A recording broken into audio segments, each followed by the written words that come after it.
मुझे बताते हुए बहुत ही खुशी हो रही है कि 2012 में जो काम रुक गया था महापालिका की तरफ से, ये जो स्ट्रे डॉग्स है उनका निर्बीजीकरण करने का काम जो रुक गया था वो 2024 में हमने पूरा करके दिखाया है।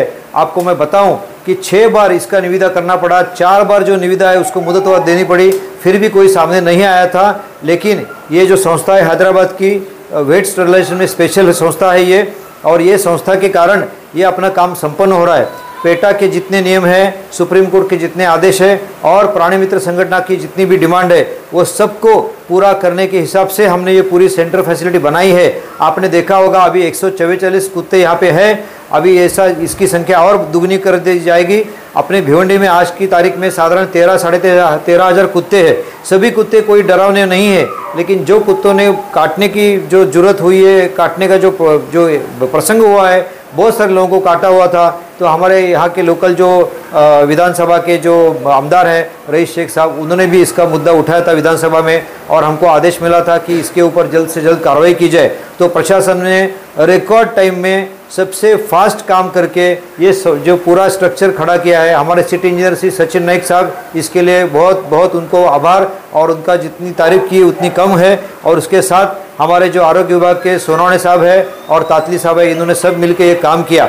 आपको मैं बताऊं कि ये कुत्ता जहाँ भी काटता है या जहाँ जख्मी अवस्था में मिलता है उसको साइंटिफिक तरीके से वहाँ से उठा के उसको यहाँ ट्रांसपोर्ट करके हम यहाँ केज में रखते हैं। उसके लिए उपचार आप ये देख रहे हैं, ऑपरेशन थिएटर है, एयर कंडीशन ऑपरेशन थिएटर है, यहाँ आप सब तरह की दवाई देख रहे हैं और कुत्ते का केज भी देख रहे हैं। इस कुत्ते का पूरा ट्रीटमेंट करके नियम के हिसाब से उसको वहीं पे छोड़ा जाता है। बहुत सारे कुत्ते जो रहते हैं उनको रेबीज़ वगैरह नहीं हुआ होता, लेकिन अपने मन में डर होता है तो लोग उनको पत्थर मारते हैं या उनको ठीक तरह से ट्रीटमेंट नहीं करते। तो मेरी सभी जनता से आह्वान है कि आप कुत्तों को भी प्यार करिए। आप ये सोसाइटी का वो हिस्सा है और जहाँ उसका स्थान है वहीं उसको बना रहने का अधिकार है। तो कुत्ते को आपको अगर खाना देना है तो आप एक विवक्षित टाइम पे विवक्षित जगह पे उसको खाना दीजिए, ये मेरे आपके सबसे विनती है। मैं खुद श्वान प्रेमी हूँ, मेरे खुद के घर में श्वान है, तो मुझे ये बताते हुए और ये काम करते हुए बहुत फक्र महसूस हो रहा है कि इतना अच्छा काम हम शहर के लिए कर चुके। और ये जो कुत्ते हैं जो बोल नहीं सकते, अपनी व्यथा बता नहीं सकते, उनको हम एक अच्छा ट्रीटमेंट इधर दे सकते हैं, उसके लिए हम सफल हो गए हैं। ये पूरा सीसीटीवी कैमरे के अंतर्गत रहेगा, तो यहाँ जो भी फैसिलिटी है, जो भी काम है, ये पूरा निगरानी में होगा। वेटरनरी डॉक्टर यहाँ रहेंगे। ये संस्था जो है उल्लासनगर में भी काम कर चुकी है, इनका भी काम समाधान कारक है और इन्होंने अभी भिवंडी में काम करने का जिम्मा उठाया है। हमारे यहाँ साधारण 13-13.5 हज़ार से भी ज़्यादा कुत्ते हैं, लेकिन जैसे मैंने आपको बताया कि सभी कुत्ते डरावने नहीं हैं। तो महापालिका ने अपने एक केयर लेने की तरफ से और प्रिवेंटिव एक्शन लेने की तरफ से एंटी रेबीज ड्रग जो है वो हमारे पास पर्याप्त मात्रा में उपलब्ध है। आपको मैं बता दूं कि आईजीएम हॉस्पिटल के पास भी ड्रग्स नहीं थे जो हमने सप्लाई किए हैं। तो इस तरह से हमारे एमओएच है, उस टाइम डॉक्टर बुशरा मैडम थी, उन्होंने ये पूरी फैसिलिटी दी है, तो उनको भी बहुत सारा आभार। और ये सब काम जो है, मुझे जनता से अपील है कि कुत्तों के साथ आप अच्छा रिश्ता बनाए रखें। उनके ऊपर पत्थर फेंकना, लात मारना ऐसा मत कीजिए। फटाके जब जलते हैं तो कुत्तों को बहुत ज़बरदस्त जख्म हो जाती है, उनको वहाँ से दूर रखिए। तो आप भी थोड़ा केयर कीजिए। तो मुझे लगता नहीं कि कुत्तों के ये जो अभी जो तकलीफ चल रही है वो धीरे धीरे कम होती जाएगी, ऐसे मेरा विश्वास है।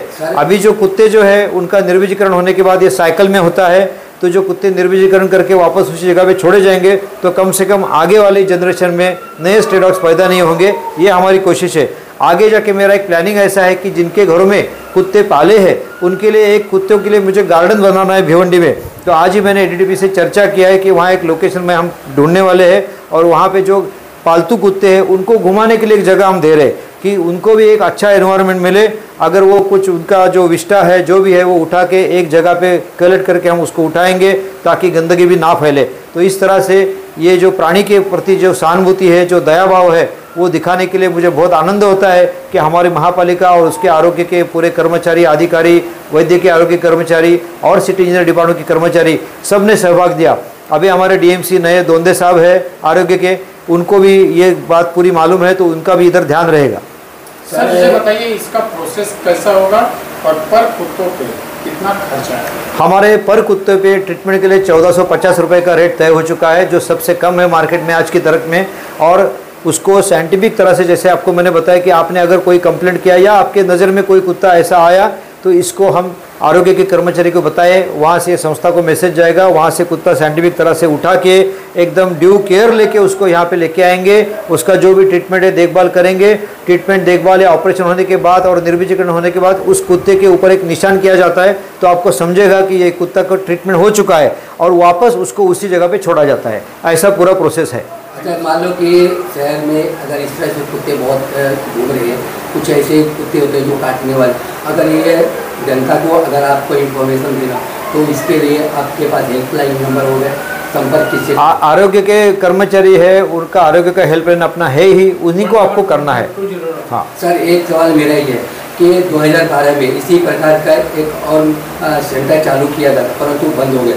शहर में आज जो सेंटर चालू है ये एक सराहनीय है, परंतु कुछ लोगों को इस तरह का आशंका है कि हो सकता है कि आगे चल करके ये भी बंद हो जाए। क्या पहले जैसा ऐसा होता है? नहीं, ये लंबे समय का कॉन्ट्रैक्ट है और हमारी इस पे ऊपर पूरी निगरानी रहेगी। और आपको मैं बता दूं कि जो इंस्टीट्यूट है जिनको ये टेंडर मिला है, इनके जो मेन प्रेसिडेंट है ये यहाँ खड़े हैं, ये खुद श्वान प्रेमी है। तो ऐसा उनकी तरफ से कोई गलती या कोई ऐसी हरकत नहीं की जाएगी, ये मुझे पूरा विश्वास है। Thank you sir.